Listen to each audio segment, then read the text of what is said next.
حمزہ ریشم سے مخاطب ہوا، ریشم آپ یہاں اکیلی کیوں کھڑی ہیں؟ آئیے نا سب مہمانوں کے ساتھ مل کر پارٹی انجوائے کریں۔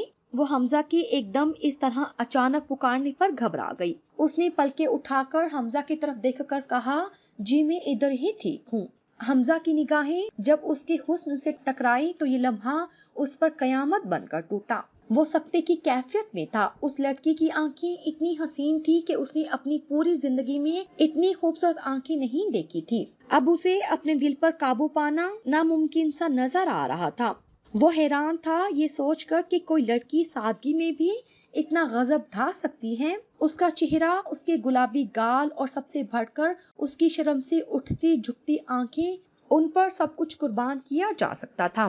ریشم نے بھی حمزہ کی اس محویت کو محسوس کر لیا تھا، اس لیے اس نے وہاں سے جانا بہتر سمجھا۔ حمزہ کی برتھ ڈے پارٹی عروج پر تھی۔ صوبیہ بیگم ریشم کو بالکل بھی اس بات کا احساس نہیں ہونے دے رہی تھی کہ وہ اس ماحول میں بالکل اکیلی ہے۔ وہ اپنے ملنے جلنے والوں سے اس کا تعارف کچھ اس طرح سے کروا رہی تھی جیسے وہ ان کے ہی گھر کا اہم فرد ہو۔ جو کوئی بھی اس لڑکی سے ملتا وہ اس کے بھولے پن، سادگی اور اخلاق کا گرویدہ ہوا جا رہا تھا۔ اس قدر محبت، اہمیت اور اپنائیت پا کر وہ بہت مسرور دکھائی دے رہی تھی، لیکن اس کی زندگی میں شاید خوشی کے یہ پل بس کچھ ہی لمحوں کے لیے آئے تھے۔ ریشم پر جیسے قیامت ٹوٹ پڑے جب صوبیہ بیگم نے اس کا تعارف اپنے بھائی سے کروایا۔ ریشم، ان سے ملو، یہ میرا بہت ہی پیارا اور جان سے عزیز بھائی ثاقب ہے۔ ثاقب کو دیکھ کر ریشم کا رنگ ایک دم سے اڑ گیا، اس پر کپ کپی کی کیفیت طاری ہو گئی۔ ایسا معلوم ہو رہا تھا اس کے پیروں تلے زمین کھسک گئی ہو۔ وہ لٹکھڑا کر گرتے گرتے بچی۔ ریشم کو اس طرح اچانک اپنے اتنے قریب پا کر ثاقب کی آنکھیں خوشی اور حیرت سے چمک اٹھی۔ ثاقب کافی دیر سے گھات لگائے بیٹھا تھا کہ کب ریشم اسے تنہا ملے اور وہ کسی خونخوار جانور کی طرح اس پر جھپٹ پڑے۔ وہ پاگل کتے کی طرح اپنے کمرے میں ادھر سے ادھر ٹہل رہا تھا۔ اسی شش و پنج کی کیفیت سے دو چار وہ اپنی جیب سے سگریٹ نکالتا اور لائٹر کی مدد سے سگریٹ سلگاتا اور لمبے لمبے کش لگاتا۔ وہ پریشانی کے عالم میں سگریٹ کا دھواں منہ سے باہر نکالتے ہوئے سوچتا کہ کس طرح وہ اپنی بہن اور حمزہ کی نظروں سے بچتا بچاتا ریشم کے کمرے تک جا پہنچے۔ یہ سب سوچتے ہوئے وہ اپنے کمرے کی کھڑکی سے باہر کی طرف جھانکنے لگا، جہاں صوبیہ بیگم اور حمزہ برتھ ڈے پارٹی ختم ہونے کے بعد لان میں بیٹھے گرما گرم کافی کی چسکیاں لے رہے تھے۔ وہ دونوں کو دیکھ کر نہایت غصے میں سوچنے لگا کہ یہ سب کیسے مزے کر رہے ہیں اور میں اپنی جانے من کے بغیر ادھر اکیلا سڑ رہا ہوں۔ اب اس کا ایک لمحہ بھی ریشم کے بغیر رہنا محال ہو رہا تھا۔ آخر کار کافی سوچ بچار کے بعد وہ اس نتیجے پر پہنچا کہ چاہے کچھ بھی ہو جائے وہ آج کی رات ریشم کے کمرے میں لازمی جائے گا اور اپنے بھیانک منصوبے میں ضرور کامیاب ہوگا۔ یہ سوچتے ہوئے وہ اٹھا اور سلگتی ہوئی سگریٹ بجھا کر ڈسٹ بن میں پھینکی اور چھپتا چھپاتا ریشم کے کمرے میں دبے پاؤں داخل ہو گیا۔ کمرے میں پہنچ کر ثاقب نے دروازہ اندر سے لاک کر لیا۔ کمرے میں اندھیرا ہونے کی وجہ سے اسے کچھ بھی ٹھیک سے دکھائی نہیں دے رہا تھا اور وہ اندازے سے آگے بڑھتا ہوا گرتا پڑتا بیڈ تک پہنچ گیا۔ سائڈ ٹیبل پر رکھا ہوا بے انتہا خوبصورت نیلی روشنی والا لیمپ ریشم کی طرف موڑ کر اسے غور سے دیکھنے کی کوشش کرنے لگا۔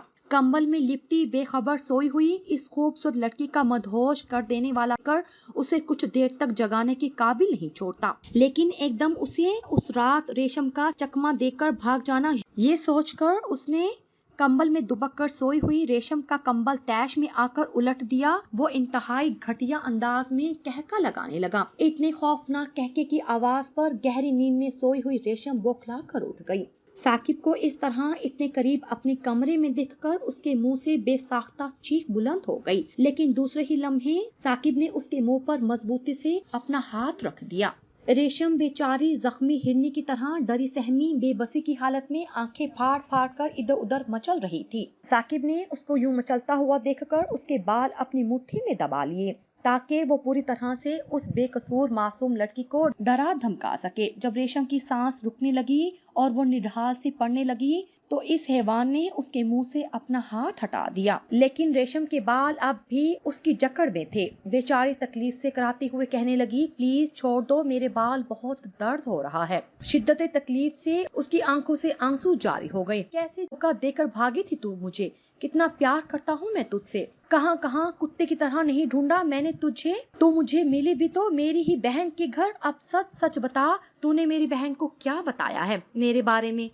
دیکھ کمینی، جھوٹ نہیں بولنا مجھ سے، سچ بتاؤ۔ یہ سب سن کر ریشم چلا اٹھی، ذلیل انسان، ابھی تک تو میں نے تیرا نام نہیں بتایا، لیکن آج اگر تو نے میری عزت کو تھوڑا سا بھی نقصان پہنچانے کی کوشش کی تو میں الف سے لے کر یہ تک تیری ساری پول پٹیاں تیری اس نیک سیرت بہن کو بتا دوں گی۔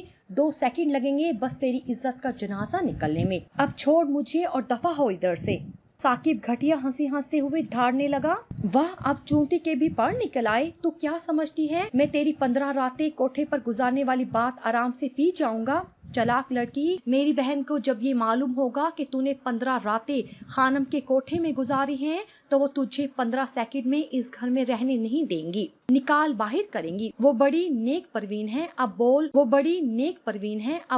کوئی جواب ہے تیرے پاس میری اس ٹھوس بات کا؟ ثاقب، مجھے اس بات کی بالکل بھی پرواہ نہیں کہ مجھے اس گھر سے دھکے دے کر باہر نکال دیا جائے۔ ارے خبیث، میں تو اسی دن مر گئی تھی جب میرے اپنوں نے مجھے نہیں اپنایا، چھوڑ دیا مجھے تجھ جیسے لٹیرے کے ہاتھوں میں کھلونا بننے کے لیے، اور یاد رکھ اللہ حفاظت کرے گا میری عزت کی۔ وہ زور زور سے چیخنے لگی۔ اس لڑکی کی بے باک باتوں نے ثاقب پر کپ کپی سی طاری کر دی۔ وہ بہت ڈر گیا تھا صوبیہ بیگم اور اپنے بھانجے حمزہ سے، کیونکہ حمزہ کی نظر میں ثاقب ایک آئیڈیل ماموں تھا۔ یہ سوچتے ہوئے بے ایمان ثاقب ریشم کے کمرے سے بھاگ گیا۔ شدید ٹھنڈ، تیز سرد ہوائیں، آسمان پر گہرے کالے بادل، وقفے وقفے سے چمکتی کڑکتی بجلی، ایسا معلوم ہوتا تھا کہ بس اب تھوڑی ہی دیر میں موسلادھار بارش شروع ہو جائے گی۔ اتنے حسین موسم میں آج ریشم نے شام کی چائے کے ساتھ کچھ لوازمات بھی تیار کیے تھے۔ اس بھیگے بھیگے موسم میں گرما گرم پکوڑے، گاجر کا حلوہ اور الائچی والی چائے کی عمدہ خوشبو پورے گھر میں مہک رہی تھی۔ صوبیہ بیگم تو دیوانی ہوئی جا رہی تھی۔ وہ بار بار ریشم کے ہاتھ کی بنی ہوئی ہر چیز کی تعریف بڑے جوش و خروش سے کر رہی تھی۔ سحر انگیز شخصیت کا مالک حمزہ احمد، جس کی محبت بھری نگاہیں اس پری پیکر کی طرف بار بار اٹھ رہی تھی، اپنی بکھری زلفوں کو سنبھالتی ہوئی یہ پریشان سی لڑکی اسے بہت ہی زیادہ پیاری لگ رہی تھی۔ نہ جانے ایسی کیا تپش تھی حمزہ کی نگاہوں میں کہ ریشم کو اب کچھ سیکنڈ بھی ادھر گزارنا بہت مشکل نظر آ رہا تھا۔ وہ اٹھ کر اپنے کمرے کی طرف جانے ہی والی تھی کہ حمزہ نے اس کے ہاتھ کے بنے ہوئے پکوڑوں کی تعریف کر ڈالی۔ ریشم نے حمزہ کو کوئی جواب دیے بغیر صرف مسکرا کر نگاہوں کو جھکا لیا۔ ریشم کا یوں اس طرح حمزہ کو دیکھ کر مسکرانا کوئی دعوت نہیں بلکہ ایک نسوانی شرم و حیا تھی۔ اس کے شرمانے کا یہ انداز بڑا دل فریب تھا جس نے حمزہ کو بہت متاثر کیا، اور اس کے دل میں ایک خیال ابھرا کہ اب زندگی کی آخری سانس تک اس شرمیلی لڑکی سے ہی محبت کرنا ہے بس۔ ابھی یہ سب گرما گرم الائچی والی خوشبودار چائے سے لطف اندوز ہو رہے تھے۔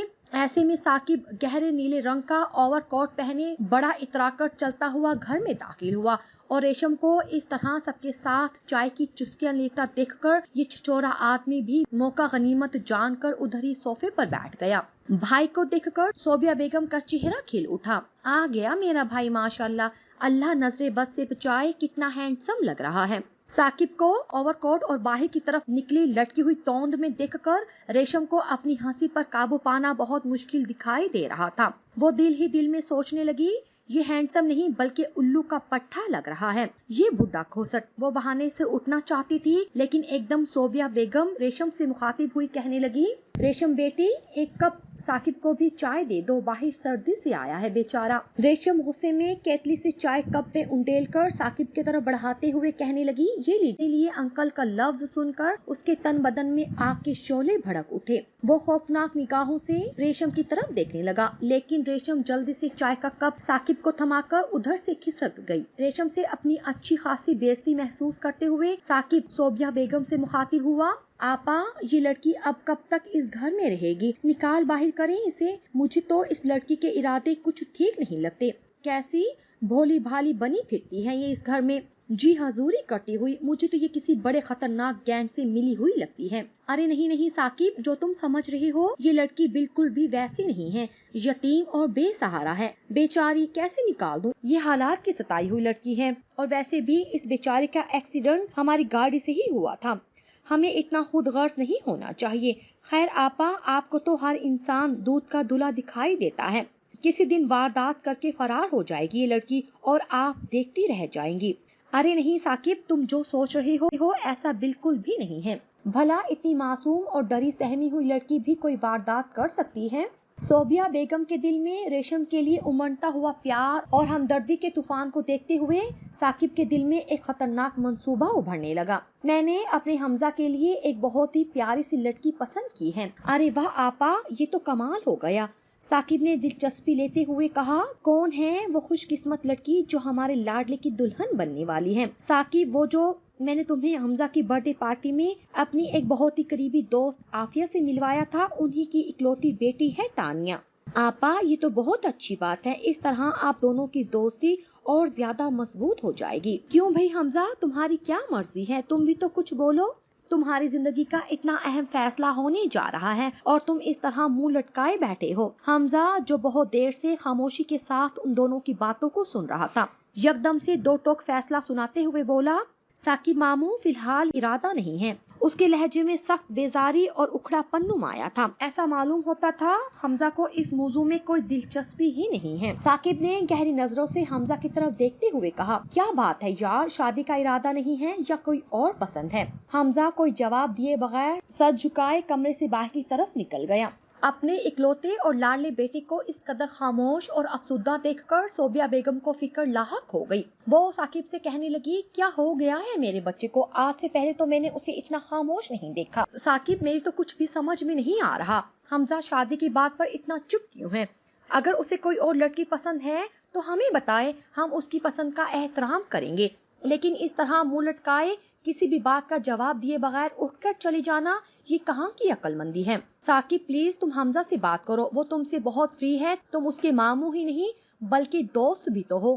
بہن کی پریشانی کو بھانپتے ہوئے ثاقب گویا ہوا, آپا اتنا پریشان ہونے کی کیا ضرورت ہے؟ یہ کوئی اتنا بڑا مسئلہ نہیں ہے. اس عمر میں لڑکے تھوڑے جذباتی ہو جاتے ہیں. ویسے میں آج ہی بات کرتا ہوں حمزہ سے. حمزہ کو لان میں ٹہلتا ہوا دیکھ کر ثاقب اس سے مخاطب ہوا, ارے او بور لڑکی, یہ کیا تم راستہ ناپ رہے ہو؟ حمزہ اداس سی مسکراہٹ لبوں پر سجائے جواب دینے لگا, راستہ نہیں ناپ رہا, میں تو چہل قدمی کر رہا ہوں. ماموں, کیا کوئی کام تھا آپ کو مجھ سے؟ ہاں کام تو ہے تم سے بہت ضروری. چلو بیٹھ کر بات کرتے ہیں. کافی پیو گے تم حمزہ؟ نہیں, موڈ نہیں ہے میرا. ارے یار پی لو کافی, موڈ فریش ہو جائے گا تمہارا. ثاقب لازمہ سے کافی کا کہنے لگا. حمزہ, کیا بات ہے, تم زندگی سے اتنے بیزار کیوں دکھائی دے رہے ہو؟ کچھ بھی نہیں ماموں. کچھ تو بات ہے بھانچی جس کی پردہ داری ہے. دیکھو حمزہ, زندگی کھل کر جیو, اسے سمجھنے کی ضرورت نہیں ہے. جو بھی تمہارے دل میں بات ہے تم مجھ سے بلا جھجک شیئر کر سکتے ہو. ہم اچھے دوست بھی ہیں. چلو شاباش, اب جلدی سے بتاؤ کون ہے وہ سنگ دل لڑکی جس نے ہمارے اتنے معصوم سے بھانجے کو سوگوار کر دیا ہے؟ حمزہ ایک دم سے چونک کر ثاقب کی طرف حیرت سے دیکھنے لگا. ماموں, آپ کو کیسے معلوم ہوا کہ معاملہ لڑکی کا ہے؟ بیٹے, دنیا دیکھی ہے ہم نے, اب ماموں نہیں بناؤ, سیدھی طرح بتا بھی دو وہ کون سی لڑکی ہے. حمزہ کے دل و دماغ میں صرف اور صرف ریشم بسی ہوئی تھی, لیکن وہ یہ بات لبوں پر لانے سے صرف اس لیے ڈر رہا تھا کہ صوبیہ بیگم نے اپنی دوست کی بیٹی تانیہ اس کے لیے پسند کر لی تھی. حمزہ کو اس قدر گہری سوچ میں دیکھ کر ثاقب نے مسکرا کر پوچھا, اب اتنا بھی کیا سوچ رہے ہو, بتا بھی دو کون ہے وہ لڑکی جس نے تمہارا سکھ چین چھین لیا ہے. ماموں, ہاں بولو حمزہ. ماموں, بات دراصل یہ ہے کہ کیا ماما ریشم سے میری شادی کے لیے راضی ہو جائیں گی؟ کیا ریشم؟ تم ریشم سے شادی کرو گے کیا واقعی؟ ریشم کا نام سنتے ہی ثاقب کا کلیجہ اچھل کر ایک دم سے حلق میں آ گیا اور اس کی زبان پر ایسے ہکلاہٹ طاری تھی جیسے اس پر لقوے کا شدید ترین حملہ ہوا ہو. لیکن کچھ ہی لمحوں میں اس نے اپنے آپ نارمل کرتے ہوئے کہا, ماشاء اللہ حمزہ, تمہارا انتخاب لاجواب ہے. ریشم بہت اچھی لڑکی ہے, نیک اور شریف. خدا کی قسم کتنے پیارے لگو گے تم دونوں ایک ساتھ. بس اتنی سی بات کے لیے تم نے رائے کا پہاڑ بنا رکھا تھا. تمہیں معلوم ہے آپا کتنی پریشان ہے تمہاری اس خاموشی کی وجہ سے. لیکن ماموں, کیا ماما راضی ہو جائیں گی ریشم کے لیے؟